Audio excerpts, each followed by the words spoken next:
the most tremendous new musical experience you can have.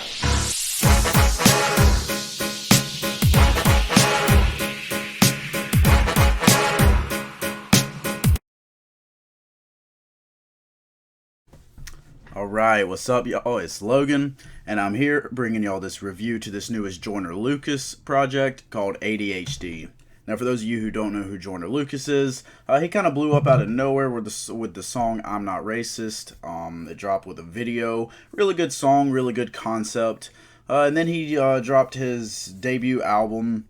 I think it was his debut album, which was his phone number, 508-507-2209, I believe is the number it was given. And I really enjoyed that project. I thought it had a lot of good concepts. It was a little long-winded, about an hour and 20 minutes. There could have been some fat shaved off of that one, but overall, a lot of good concepts of songs. You know, one where he's rapping from the perspective of a $100 bill that's passed around and around. Stuff like that. The final track on there... at least that's worth listening anyways, is I'm Sorry, of course, with the video being amazing for that, but the first verse of that track where he's rapping from the perspective of someone who's been going through a depression and then ends up killing himself, and then the second verse of that track going from the perspective of a best friend who found out that his friend committed suicide and how he's dealing with that. And I really enjoy that track. And so I've been very excited to see where Joyner comes following that one up. But going into this one, I cannot say I was extremely excited. Looking at my notes right here, there were 9 singles released for this album. And this album is 18 tracks long, about an hour. And there's like 4 or 5 skits on it along with that. So the fact that there were 9 singles shows that you've already heard over half of this project, which is crazy. That being said, were the singles good? Some of them, yes, quite a few of them. I'm not going to say all of them were good. You know me, I usually try to skip out on singles, not listen to them, and I managed to do that. Of course, one of my roommates is a Joyner Lucas stan to an extreme extent. So I still got to hear most of them, but I mean, even if I heard them, I only listened to them once and then tried to forget about them just so that I could go into this as blind as possible, just to get the overall album experience. So with this one being a more big release, I guess, you know, a lot of people talk about Joyner. He is a pretty popular artist nowadays, even if a lot of people do see him as corny. I am going to go with a song-by-song analysis on this one, especially since that's just the easiest way to do it. So I'm not going to talk about most of the skits, but I will talk about this first skit here called Screening Eval, where it's like, you know, an eval to a psych eval on a kid. And they're going back and forth. They're doing a Rorschach test, and Joyner's answering the questions, and the doctor's like, "Oh, very good. Good job. You're so smart." I'm not even sure I could get that one. And then he answers one a way that the doctor does not want him to answer it. And he's like, "Are you stupid? Are you retarded? Why would you answer that way?" And it's like, I don't know. It was just weird. I don't even get the point of it. It doesn't really have a overall message within the album, so I don't know. That was just weird. I just wanted to mention that. But anyways, getting into the songs, the first track is I Lied, where he just talks about him lying to God that he'll stay true to himself and to God if he gets famous. You know, it's a decent track. Overall, I get what he's saying. It's just not a new concept by any means, and it's not like Joyner's bringing anything new to the idea of the song. So yeah, just overall a decent track, a decent intro song, but nothing crazy. Next is ISIS, which is probably the most popular track off of this album. Everyone's heard it. It features Logic, and it's just a bar fest where both of them go back and forth, spitting bars. Of course, it sounds like the idea of it sounds a little corny in 2020, Joyner and Logic, but overall, both of them actually give in good performances. Joyner actually doesn't stand out that much on this one. I'll actually say Logic had the better verse here, where he had a couple of good bars. Of course, again, you've probably heard this track. I've heard this track quite a few times. It's been overplayed, but it is still a fun, enjoyable track with a good beat on it as well. Next comes The War featuring Young Thug, and this is a song where was not a single. I was actually pretty excited for it. I love Young Thug, and I just wanted to see what was going to happen here. Here, the main topic is just talking about, you know, avoiding conflicts in a relationship. Talk about how conflicts are, you know, the war. And of course, the concept here is like ADHD can cause you to think about things in a different way, I guess, and that can often lead to more conflicts in a relationship to where, you know, you can view common things as conflicts, and then it starts an argument, and arguments can be worse because of that as well. Overall, Joyner's verses are rather understated. I mean, they're okay, they're not bad, but they're just not much there. Whereas Young Thug gets on here and he has a very good verse. He's really the only important part of this track to me. He's very melodic. It's kind of in a similar vibe of Beautiful Thugger Girls.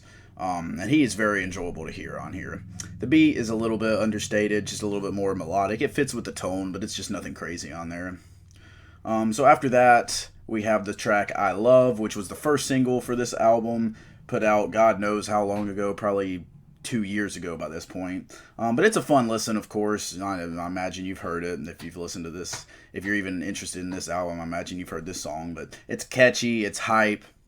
It gets a little bit repetitive at times. It's kind of corny, but again, very enjoyable. And it does show that he has a strong passion for what he's doing, so that is always enjoyable to see in a rapper. After that comes my favorite track from the album, and definitely my favorite single, Devil's Work. I love the video for this one. I've seen a lot of people talk about this one being corny, but man, I just really don't understand that. This track, the main concept of it is he's talking about all the people who have died too young. You know, you got your Nipsey Hussles, Trayvon Martin, people like that, and how, you know, they're dying, and yet we still got people like evil people on this earth, or people that you might not enjoy as much, like a Donald Trump, or, you know, someone like that who hasn't been taken from us. And he's like, you know, why don't we do a trade? You know, why are you doing this, God? But then of course, by the end of the track and the entire video, he's in a church. You know, he's got a bottle of alcohol in there, and he's just crying out to God. But then by the end of it, he's like, man, that's the devil's work. You know, it's not my place to really be talking about that. I could be one of these people too, so on and so forth. I really enjoy the concept of that. I enjoy the track. I know it's something that a lot of people think about whenever all these young rappers get taken, or young anyone really. It's I really enjoy that track, and I think that is probably the best track on this album. And I hate that people see it as corny. I think it's a pretty good concept. But then after that, we have the song Lotto, which is a bragging song. Of course, like he just hit the lotto. It's definitely the most corny song I've heard.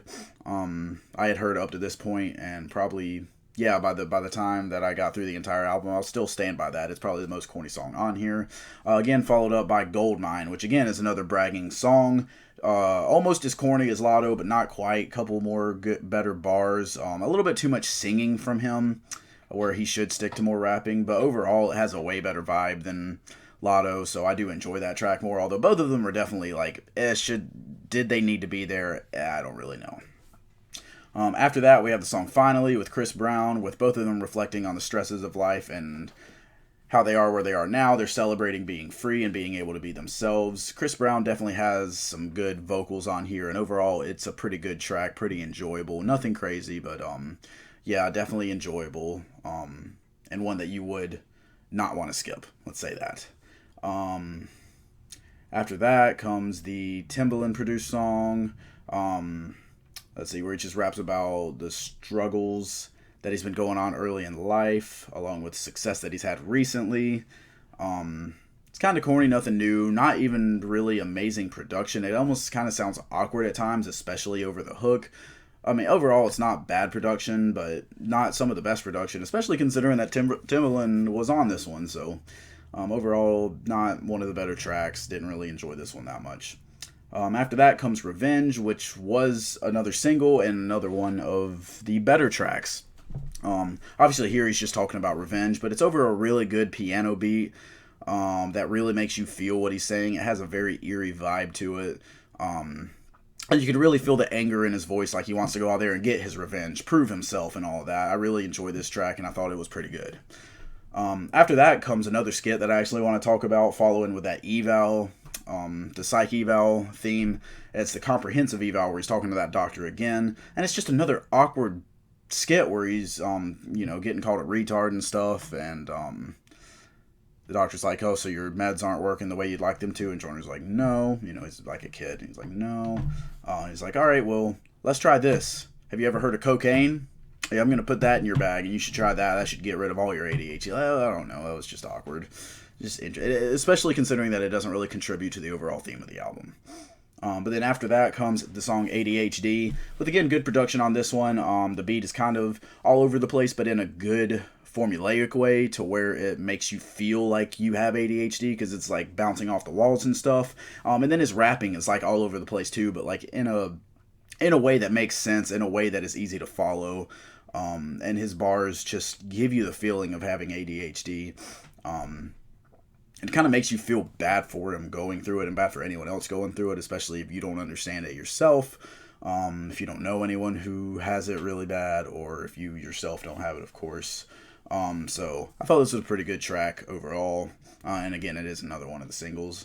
After that, you have Still Can't Love, where he just talks about struggling to find love outside of just physical relationships. It's a really corny track.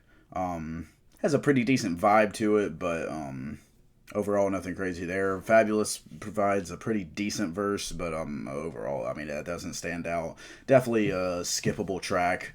And I do have written down here, he just has one really corny bar where he says she'll do anything for a Klondike. Like, I've never heard that before. Come on. We're in 2020 now. You got to be a little bit more creative than that. After that, he has the final single that he released called Will, where he's just paying homage to Will Smith. Again, in the same vein as Devil's Work, where he talks about how all the legends are dying, all people are dying too young that deserve more life. Here he's paying homage to Will Smith, one of his personal legends, and a lot of people's personal legends. I look up to Will Smith a lot. I think he's a great guy. But he's paying homage to him while he's still here, because you never know when those people can be taken. Dear Lord, we hope we don't lose Will Smith, but again, you never know. They could go at any minute. So that's a good thing. I enjoy seeing that, although it is a little corny, and especially if you watch the video. I usually say Joyner Lucas has some of the best music videos in the rap game, if not the best. But this video was very corny, although still pretty good, where it has Joyner rapping, and he's just dressed up in a bunch of different Will Smith, like as a bunch of different Will Smith characters, like say the guy from MIB, guy from Wild Wild West, Mike Lowry, stuff like that. Mike Lowry from Bad Boys, of course, so on and so forth. The overall, not a bad concept, but still kind of corny. Not a bad track overall. Pretty good rapping on there, but yeah. And then he ends the album with Broken Stupid, which is just about his come up and some setbacks that he's faced along the way. Has a really calm beat. Overall, a decent song, and it's an okay way to end it, although I think he could have ended it on a better note. There are some corny elements to it. This is not the best track on here by any means, but it's also not the worst. It's just an okay way to end it, which is really, in my opinion, the perfect way to end an album, where it's like, okay, it has some good tracks, it has some corny tracks. I don't know how to feel, just like I don't know how to feel about this last track. Yeah, overall, that's basically my thoughts on this album. It's definitely not as good as his last album. Like I said, I really enjoyed that one. It had a lot of great concepts on it. This one doesn't have as many great concept songs. It's more focused on himself. Of course, having ADHD, yeah, I get that. And it's kind of, at times, it feels like it's a little bit all over the place, kind of trying to give you that vibe, but it doesn't really sink into one single concept, which is fine, but knowing that he wants to do something like that and just fails is what brings it back a little bit. He still has a lot of really good flows, still a pretty good beat selection. I do really enjoy a lot of the sounds that he gives us. He's similar to Logic in that way, and that Logic always gives us good bars, well, not good bars, but good flows and on top of good beats. Joyner, we can usually count on to do that. But again, he does have some corny songs. I don't think he's as corny as a lot of people try to act like he is. I think that that's just overblown a lot, but still, he does have a lot of corny tracks. The skits were all skippable. The eval skits were really stupid. And then he has like Kevin Hart on a skit, and he has one other skit that I don't even remember. They're just both stupid and skippable. They shouldn't have even been on here, and they contributed nothing to an overall plot to be followed throughout the album.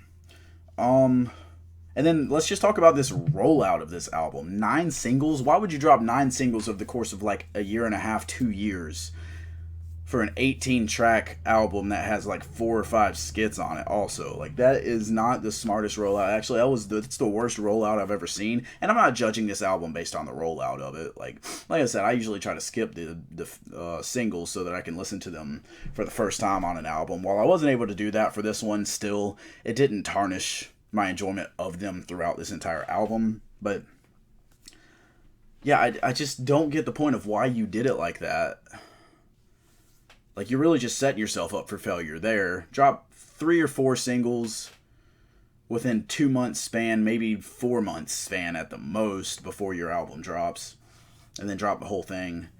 But whatever, you do it how you want to do it. You still dropped a decent album that has a couple of songs you can still listen to. Quite a few songs that you can get through if you want to listen to the whole thing, and then another quite a few that you can just easily skip. Won't make a difference. You don't need to hear them. And then the skits again are just awful. I don't think that this is an album where I can say, you shouldn't listen to it. If you enjoy if you enjoy Joyner Lucas, definitely go and listen to it. I enjoyed Joyner a bit.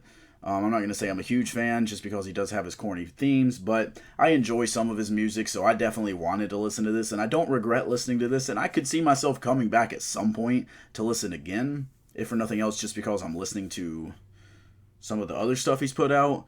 But I don't see a reason to listen to this entire album again. I don't think it's a horrible album. I don't really even want to say it's a bad album. I think it's a decent album that could have been better, and I think that he has the potential to make better music. So overall, I think I'm going to go with a 6.5 out of 10 on this one. I went back and forth between a 6 and a 6.5. I think much lower would be a little unfair just because there are good songs on here, and even the bad songs still can be enjoyable to listen to just because he is giving you a fun to listen to flow, good beats. And again, it's not as corny as people are going to act like it is. It's not like he's dropping stupid bars and he's relying on only his flow and only rapping fast. That's not what he's doing. He's not doing the Eminem Logic stuff. He is giving you a little bit more content than that, but still, knowing what kind of content he is capable of giving and the concepts that he is capable of coming up with, this was not anywhere near the levels that he should be dropping, and I hope that he gets back on the track record that a lot of people foresaw for him. But yeah, that's all I have to say about this one. Hit the like button if you enjoyed this video. Comment your thoughts on this project if you've listened to it, or what you want me to check out next. Make sure to hit the subscribe button, hit the bell next to my name for notifications, share this video so your friends can watch it and hop on. I appreciate y'all watching, and I will hit y'all up next time.